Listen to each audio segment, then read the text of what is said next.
I was triple-checking a client's anomaly log when my phone buzzed against my coffee mug. It was a Wednesday morning like any other, gray, quiet, predictably dull. My office at Phoenix Financial Group overlooked a parking garage in downtown Columbus, Ohio, and the hum of air vents was the only sound besides the soft clicking of keys. I had just flagged a string of out-of-sequence transfers in a healthcare client's retirement disbursement plan when the message came in. I want a divorce. I found someone else. It was from Marissa. For a moment, I just stared at the screen, not because I didn't understand, but because it was so clean. No preamble, no emotional buildup. Just a digital conclusion to a 21-year marriage. One thumb stroke, and it was over. Marissa was supposed to be in San Diego. A 3-day marketing retreat, she said. Networking, workshops, something about digital brand funnels. She'd left the previous evening. We'd exchanged the usual pre-travel pleasantries. Safe flight, hotel confirmation. Don't forget to take the trash out Thursday. The ordinary things you say when you still believe the structure of your life is sound. The phone buzzed again. I've moved the retirement funds to my private account. You can have the house. I don't need it anymore. I set the phone down and quietly pushed my coffee aside. Then I opened my laptop and launched Sentinel View, the internal fraud detection platform I'd built 5 years ago for our clients, and quietly mirrored at home for personal use. Not because I didn't trust people, I just trusted data more. TU. Dashboard came alive in shades of blue and amber. Real-time account links, transaction logs, behavioral heat maps. I typed in our credentials. Within seconds, the system flagged 6 high-risk activities. Unauthorized transfer from joint retirement account. Activity outside normal IP ranges. Multiple device login within 30 minutes. Recipient account not previously verified. Transfer exceeding daily threshold. Missing dual authentication flagged 6 violations. That was all it took for Sentinel View to trigger an internal lockout and push the event to automated review. I didn't smile. I didn't panic either. I just watched the sequence unfold, each alert, populating a row on the screen like falling dominoes. Marissa had either forgotten I designed the system or assumed she was faster than the safeguards I'd written into the code. She wasn't. At 9:17 a.m., a flag was issued to Bright Edge Trust, the institution holding the recipient account. By 9:23, the funds were frozen pending investigation. No human intervention required, just protocol. I took a sip of coffee, lukewarm now, and responded to her original message. I hope you're happy. That was all I said. No confrontation, no follow-up, because it wasn't my job to argue. It was my job to track data, follow audit trails, and design systems that worked when emotions failed. I had built that system so no one, not a hacker, not a disgruntled client, not even my wife, could breach our financial security unnoticed. And now, it was doing exactly what it was supposed to. Marissa didn't know it yet, but her text had activated more than just my awareness. It had activated every safeguard I'd ever put in place, and this time, it wasn't just protecting a client, it was protecting me. When I built Sentinel View, it wasn't meant to catch cheaters. It was built for financial systems to detect inconsistencies, track behavioral drift, flag anomalies. A tool for corporations who couldn't afford to let human error or human greed compromise their ledgers. But I had also built a version for our home finances, not because I didn't trust Marissa, but because I didn't trust certainty. I've seen too many clients, smart ones, wiped out by things they never saw coming. An executive's gambling problem, a CFO's affair with a vendor, small cracks, in quiet places until suddenly, everything collapses. Our system monitored every account we shared. Retirement, investment, joint savings, emergency funds, monthly checking. Even the card Marissa thought was hers alone. It was linked to our billing tracker. Her attempt to move $800,000 in consolidated retirement savings to a new personal account tripped every failsafe. Single device transfer, new IP origin, off-hours request, and no secondary authorization. That last part was key. She assumed I'd be asleep or distracted long enough for the transaction to clear. But Sentinel View isn't time-dependent. It flags patterns, not moments. Her move was classic fraud behavior. Not clever. Just desperate. I leaned back in my chair, letting the blue glow of the dashboard flicker across the wall. She really thought she'd figured out a way around me. Or maybe she didn't even think about me at all. The first sign had come nearly a year earlier. She'd opened a store credit card without telling me. A random clothing boutique downtown. Small line, only $2,000. But it wasn't the money. It was the change in behavior. We'd always discussed major financial decisions together, but she brushed it off. It was for the travel wardrobe, she said. I figured it didn't matter. Then she stopped checking our quarterly retirement summaries. She used to ask about them every few months. How were the stocks performing? Were we still on track for our early retirement goal? By spring, the question stopped. Instead, she'd talk about things like living more in the present, or how her co-workers were planning soft exits into consulting. At first, I thought it was burnout. Her job at Pinnacle Creative Solutions was intense. Long hours, endless presentations, high-pressure client pitches. I'd chalked it up to fatigue. I didn't see the real drift until much later. A week before the San Diego trip, she brought up our guest room. "Do we really need it?" she asked one night over dinner. I glanced up from my plate. "For guests?" She waved a hand dismissively. "No one visits anymore." It struck me as odd. We'd just hosted my niece over winter break. My sister came through every Thanksgiving. The room wasn't the issue. It was the symbol. She'd started disconnecting from the life we'd built. One piece at a time, but I said nothing, just filed it away. Another anomaly. Tuesday evening, the night before her flight, she'd asked casually, "How much do we have in retirement total?" I remember the way she asked it. Light, offhanded, not suspicious on its own. "About 800,000. Between the two of us," I said. "Why?" She smiled and shrugged. "Just curious," and then she left. At the time, I didn't think twice, but in retrospect, every piece was already in motion. She was probing for numbers, plotting timing, picking apart what she assumed were blind spots. But Sentinel View doesn't have blind spots. It doesn't operate on assumptions. It tracks behavior over time, builds baselines, flags deviations. She thought she'd found a window, a soft moment, to strike. She didn't realize the system was always watching. Not for betrayal, for behavior. It caught her, not because it was built to punish, but because it was built to protect. Later that evening, I opened a folder labeled Marital Activity, Logs, something I created 2 years ago when a colleague's divorce cost him half his company's shares. He'd said something that stayed with me. I protected my business from hackers, but not from my own wife. That night, I didn't cry. I didn't drink. I didn't rage. I logged the attempt, updated the flags, saved the audit trail.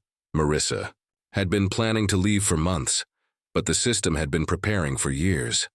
And in the end, only one of them was ready. By Thursday morning, Sentinel View had completed its secondary check loop. The flagged transactions met the threshold for automatic federal compliance escalation. That meant the receiving institution, Bright Edge Trust, had locked the account, frozen, pending investigation. Marissa's $800,000 transfer sat in limbo, untouchable, unmovable, unanswered. The system had done exactly what it was built to do: protect, without emotion, react without bias, and trap fraud at the point of origin. At 11:12 a.m., my phone buzzed again. "Marissa. Colin, my card isn't working. The account says 0. What's going on?" I waited a moment, then typed, "Me. Your transfer exceeded authorization limits and triggered federal fraud detection protocols. The account is frozen." There was a pause, then another message. "What? No. This is my money, too. I need it. I'm stranded." Me. "There's still $3,000 in the joint checking account. That's accessible." "That's not enough. You have to call the bank. Tell them it was authorized." I didn't respond. Because it wasn't authorized, not by both account holders, not by the system, and especially not by me. The messages kept coming, some frantic, others pleading, a few laced with the same tone she'd used in boardroom calls when her proposals hit resistance. I'd heard it for years, charm mixed with urgency, like everything could be spun if she just said it fast enough. But algorithms don't care about tone. They only care about patterns, authorizations, rules. I turned off notifications and let her texts pile up unread, not out of cruelty, but out of clarity. The moment she chose to withdraw everything in secret was the moment she stepped outside the contract, not just of marriage, but of financial integrity. As I sat there, I thought back to who we were when we started. Marissa had always been radiant. The kind of person who walked into a room and made it brighter, charismatic, loud in the best way, the center of every group photo. In college, she was the one hosting mixers, leading fundraisers, rallying for student campaigns. I was the guy behind the laptop, organizing spreadsheets, managing logistics, fixing projector cables when nobody else could. She once told me, "You're the only person I trust with numbers." I told her, "You're the only person who makes Sue me want to come out from behind the numbers." We were opposites, but we balanced, at least for a while. She taught me how to live in the moment. I taught her how to plan for the future. But over time, the balance shifted. She stopped asking. I stopped offering. She lived out of suitcases and conference schedules. I lived inside workflows and graphs, and somewhere between the marketing conferences and the audit logs, we lost the habit of looking at each other. Still, I never imagined she'd try to take everything and vanish with a text message. She wasn't just escaping a marriage. She was attempting to disappear with the legacy we'd built. But here's the thing. When your life's work is watching how money moves, you learn that people lie. But the data doesn't. That's what she misunderstood. She thought she could beat the system because she believed I would be slow, that I'd be sentimental, that I wouldn't notice until it was too late. But it wasn't just me watching anymore. It was the system. Cold, impartial, ever vigilant. Her mistake wasn't in trying to steal the money. Her mistake was thinking she was acting faster than a machine built to move at the speed of fraud. And now the only thing she'd succeeded in doing was locking herself out. By Friday afternoon, the initial noise had settled. Marissa had stopped texting. The account remained frozen. The house was quiet. I'd made dinner, simple pasta, no wine. Sat in the dining room we once filled with friends, now empty, but for the hum of the refrigerator. And then Sentinel View pinged again. New alert. External activity flagged. Cross-referenced IP identified. I opened the console and pulled up the logs. It wasn't our retirement account this time. It wasn't even a personal transfer. This one traced back to Pinnacle Creative Solutions, Marissa's company. The flagged pattern was subtle. A sequence of low-frequency fund reallocations from what should have been static client marketing budgets. Instead of routing through standard operational sub-accounts, they were moving to two different destinations, both registered under ambiguous LLCs, both recently created. I cross-referenced IP addresses. One of them matched a known work device, Marissa's company-issued laptop. The other came from a device tied to an internal Pinnacle user account, J. Monroe, Jason Monroe. That name struck immediately. I'd heard it in passing. Marissa's go-to project partner, a senior brand strategist with connections. She'd once described him as the kind of guy who could get a six-figure sponsorship from thin air. I remembered the way she smiled when she said it. I opened a secondary log panel, timestamps, file access history, routing behaviors. The movement pattern wasn't random. It was orchestrated, small withdrawals, each one just under the internal flag limit. But collectively, over a year's time, they added up to over $2 million rerouted out of Pinnacle's client marketing budgets. And one of the recipient business accounts had been used just last week to place a preliminary inquiry into our home. Listing: it is an off-market seller willing to take a pre-approved cash offer at $300,000. The home we'd bought for that price 5 years ago now had a market value of nearly $500,000. Felt my stomach turn. They hadn't just planned to take the retirement. They'd planned to flip our house, too. I exported everything: logs, network signatures, account flags, and sent the packet to Phoenix Financial Group's internal compliance officer. I didn't trust outside authorities just yet. But I knew we had direct reporting channels to both state and federal regulators. My phone rang within the hour. "Colin, it's Darius Penn, from Risk Oversight. Just looked through your submission." "Is this big?" I asked. He paused. "This is very big, and you need to talk to someone from our fraud liaison team, now." 2 hours later, I was sitting in a private conference room with Charlotte Vega, a forensic finance investigator contracted through our firm's federal compliance unit. "Your wife's account activity triggered one of our shadow flag systems," she explained. "But your own system filled in the blanks we hadn't connected yet. We're looking at coordinated embezzlement, corporate funds, shell LLCs, real estate manipulation. And Jason Monroe? He's already on our radar. We believe he helped set up the laundering pathways. Your logs show he used the same VPN tunnel as Marissa's company laptop." She tapped her stylus on a digital report. "That's a gift, Colin. It places them working together on the same scheme from inside the company." I sat back, the air thick. What began as a personal betrayal had morphed into a federal case. It wasn't about infidelity. It wasn't even just about money anymore. It was organized theft, and they had been preparing for it under my roof. Charlotte slid a folder across the table. "We'll need a full affidavit. Your system logs will serve as primary evidence. After that, the U.S. Attorney's Office will likely ask you to testify." I nodded. "I'll cooperate fully." She tilted her head, studying me. "You're unusually calm." "I built a system that catches crimes before they finish," I said quietly. "I just didn't think it would catch my own wife." She gave a slow, knowing nod. "They never do." By the time I got home that night, I felt something I hadn't in days. Resolve, not revenge, not rage, just clarity. Marissa and Jason hadn't just broken trust. They'd underestimated the one thing I'd spent my life perfecting, a system that never needed to feel anything to see everything. The emergency motion came in Monday morning, filed by Marissa's attorney, a woman named Eleanor Gates, who'd apparently built her reputation representing high-conflict divorcees with more ambition than assets.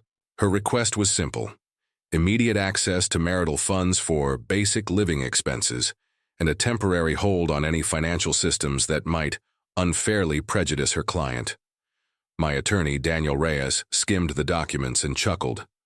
"They're framing your fraud detection system as a weapon," he said. "Trying to claim you're using your expertise to control the narrative. It won't fly." We gathered documentation. Every alert, every compliance notification, every third-party verification log, and submitted a formal response. Nothing had been done manually. Every hold, every freeze, every flag had been automated, governed by protocols that applied universally, not selectively. The court date was set for Friday. I showed up in a navy suit, folders neatly labeled, the same way I used to present quarterly reports to risk committees. Marissa was already seated in the courtroom when I arrived. Her eyes met mine for the briefest moment, but there was no warmth. She looked smaller somehow, and not just physically, like the version of her I once knew had been reduced to fragments of strategy and damage control. Judge Karen Mendez read the briefs, reviewed the alerts, and glanced up. "Mr. Hart," she said, "did you manually initiate any of the account holds currently in place?" "No, Your Honor. All freezes were the result of automated fraud detection systems built in accordance with federal compliance protocols." "And you provided these logs voluntarily to the court?" "Yes." After a few more questions, the decision was swift. Emergency motion denied. Joint checking remains accessible for immediate needs. All other assets shall remain frozen pending the outcome of financial investigations. Marissa didn't speak. Her lawyer whispered something, but she only nodded faintly, lips pressed tight. Outside the courthouse, I stood on the steps and exhaled, slowly. The win wasn't satisfying. It wasn't even relief. It was just momentum, the quiet confirmation that logic still had weight in a world cracking at the edges. But things were only beginning to unravel. That afternoon, Sentinel View flagged another anomaly, this time a property transaction inquiry, filed with a real estate agent in Franklin County. The request listed our home as an off-market candidate, with a pre-approved buyer offering $300,000 in cash. The name on the inquiry? Evergreen Acquisitions LLC, one of the shell companies already tied to the embezzlement case. I called our realtor, Lena Everett, and confirmed we hadn't authorized any sale. Good, she said, because someone tried to rush an appraisal at half its value. The buyer was pushy, said he had a window of opportunity before the market cooled. It felt staged. I reported the attempt to Charlotte Vega, the federal investigator. Textbook laundering tactic, she said. They offload your property to a fake buyer, flip it at full market value, and pocket the difference. Clean money from dirty hands. Everything they'd done had been so meticulously reckless. At the next court date, I was asked to testify, not about feelings, but about systems. I explained how Sentinel View functioned, how automated thresholds and metadata analysis worked. I walked the judge through the audit trail like I was teaching a class. Evidence did the speaking. I just provided context. And as I sat there, calm, precise, unshaken, I realized something. This wasn't about heartbreak anymore. It wasn't even about betrayal. It was about truth, and how sometimes truth hides in line items and transaction logs more clearly than it ever does in a person's eyes. I didn't feel vindicated. I felt clean, because I hadn't had to fight dirty to reveal what was real. Marissa and Jason had tried to build an escape route using deception and speed. But they'd forgotten one critical flaw. Deception is loud, but systems, they never stop listening. The federal indictments were issued 3 weeks later. Marissa Hart, Jason Monroe, and 6 others from Pinnacle Creative Solutions, all named in a sweeping case of wire fraud, conspiracy, and corporate embezzlement. The final charges spanned 3 states, involving over $2.7 million in laundered funds, 12 manipulated property listings, and dozens of falsified expense accounts. When I read the announcement in the news alert, I didn't feel triumphant, just quiet. Everything I had suspected was now inked in official charges. Court moved quickly. The prosecutors had ironclad evidence. Recorded calls, financial trails, device fingerprints, VPN logs. All of it traced back to their orchestrated network. The irony was sharp. The same attention to detail I'd spent years developing for security, Marissa had mirrored for theft. She learned just enough to think she could outmaneuver the machine. She hadn't realized the machine had already learned to outmaneuver her. The trial lasted 17 days. I testified on day 4 and again on day 11th. Not about my marriage, about the system, how it tracked deviations, how it escalated without human input, how it identified risk without knowing who was behind the keyboard. Did you ever access your wife's work accounts? No. Did you set any manual traps to catch her? No. I trusted the architecture to respond as designed. That last line became a refrain. I trusted the system. On the stand, Marissa looked hollow. No suits, no makeup, just the faded beige of detention-issued clothing. Every day her shoulders curled more inward, like she was trying to disappear into herself. Then came the audio. In a recorded phone call between her and Jason, captured weeks before the account transfers, she said, "Colin's too focused on his own systems. He won't look at mine." She was wrong.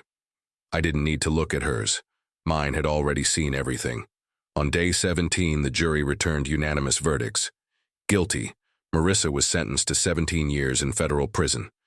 Jason got 9 with reduced time for cooperation. They offered her a plea deal in exchange for a full confession. She declined. I never knew why. Pride, denial, hope that somehow someone else would be blamed. Her attorney later said she regretted not taking it. I believe that. I sold the house 2 months later, $510,000. After fees. The market had peaked, a clean break. I bought a smaller home in Ann Arbor, a one-story ranch with no guest room and no boxes left from a former life. It was enough. I started teaching 2 nights a week at Eastern Michigan University, a graduate seminar on digital fraud detection and financial ethics. 20 students, whiteboard, case studies from real life. I told them, "You're not here to build firewalls. You're here to build foundations, systems that catch people when they think no one's watching." They leaned in. They listened. That was enough too. The letters started a few weeks into Marissa's incarceration. Neat handwriting. No return.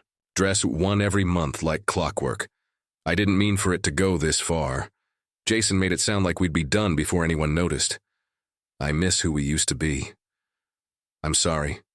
I never responded. Not because I was bitter, but because responding would suggest there was something left to repair. There wasn't. Everything that needed saying was already captured, in transfer logs, in timestamps, in recorded calls. The truth didn't need more words. It had evidence.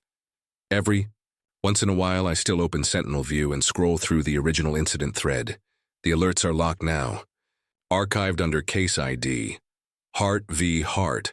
There's a strange calm in seeing it all cataloged. Data over drama, patterns over panic. She thought she was acting quickly, but speed only matters when you're faster than the system. She underestimated. The one thing I never stopped improving. My system. And the system, it never forgets. It never sleeps. It never lies. It just waits. And when betrayal tries to hide in plain sight, it finds it.